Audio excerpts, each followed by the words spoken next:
आज देश के प्रधानमंत्री मोदी जी का जन्मदिन है, साथ में विश्वकर्मा पूजा है। आम लोगों के लिए आप क्या कहें? देखिए, आम लोगों के लिए बहुत खुशी की बात है क्योंकि भारत के यशस्वी प्रधानमंत्री आदरणीय श्री नरेंद्र भाई मोदी जी का आज जन्मदिन है और उनके जन्मदिन के साथ साथ एक और भी बात है कि आज विश्वकर्मा पूजा है। तो आप ये सोचिए कि जिस प्रकार विश्वकर्मा भगवान ने इस दुनिया की रचना की है, हर चीज़ को बनाना सिखाया है मनुष्यों को, ठीक उसी प्रकार माननीय प्रधानमंत्री जी ने उन्हीं की सोच के साथ भारत के निर्माण के लिए और विकसित भारत बनाने के लिए उन्होंने अपने जीवन के 75 वर्ष दिए हैं। तो आप ये समझ सकते हैं कि हर वर्ग का उन्होंने ख्याल रखा है, तो हर वर्ग में खुशी की लहर है। और आज भारतीय जनता पार्टी कार्यालय में आप देख रहे होंगे कि उनकी बचपन से लेकर अभी तक की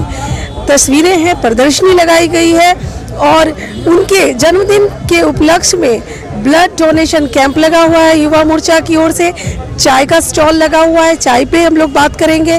तो ये बहुत ही खुशहाली की बात है सभी, और पूरे भारतवर्ष में ये मनाया जा रहा है माननीय प्रधानमंत्री जी का जन्मदिन। और आपके चैनल के माध्यम से मैं उनको बहुत बहुत बधाई देती हूँ। प्रदर्शनी का उद्देश्य क्या है?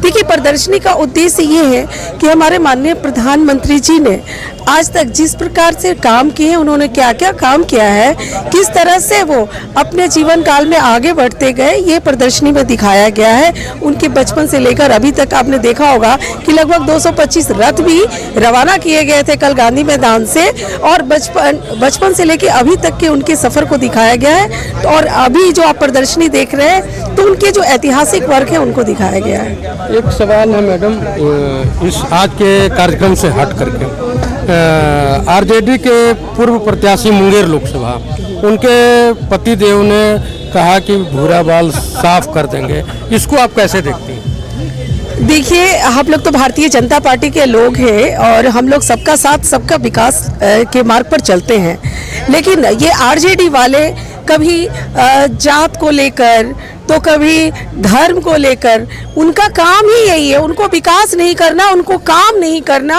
और जिस तरह से आप बता रहे हैं मुंगेर के पूर्व प्रत्याशी के पति, मैं समझ गई, उनकी सोच ही ऐसी है, वो उठ नहीं पा रहे हैं उन चीज़ों से। ऐसा लगता है कि वह पुनः उन चीज़ों में इस बिहार को ले जाना चाहते हैं, जबकि बिहार इन चीज़ों से बहुत ऊपर उठ चुका है। बिहार आज सामाजिक न्याय की बात हो रही है और ये लोग जाति पाति की बात करते हैं, ये बेहद ही शर्मनाक और दुखद है।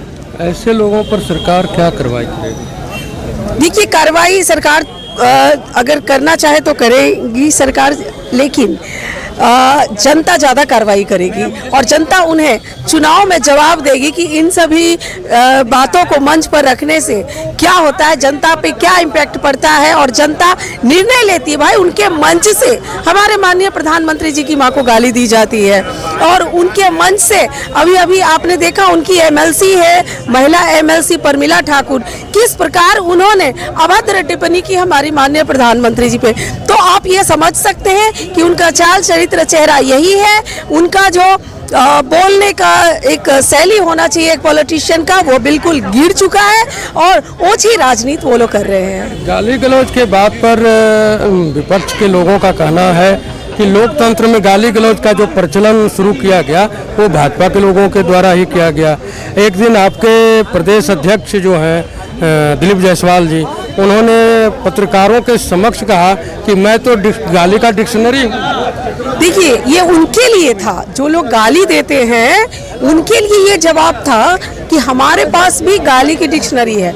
और ये इसका मतलब ये नहीं है, ऐसा नहीं है कि बिहार के कोई लोग गाली नहीं जानते, गाली जानते हैं पर देते नहीं है, लेकिन वो लोग देते हैं। जानते तो सभी लोग हैं गाली को, ऐसा थोड़ा कि आप नहीं जानते, हम नहीं जानते हैं कि गाली कैसी होती है, सभी लोग जानते हैं। लेकिन वो लोग मंच से, राजनीतिक मंच से गाली देते हैं, ये दुखद है, ये निंदनीय है और वो लोग राजनीति के स्तर को गिरा रहे हैं। जी, आपका परिचय? मैं अनामिका पासवान, प्रदेश उपाध्यक्ष भारतीय जनता पार्टी बिहार।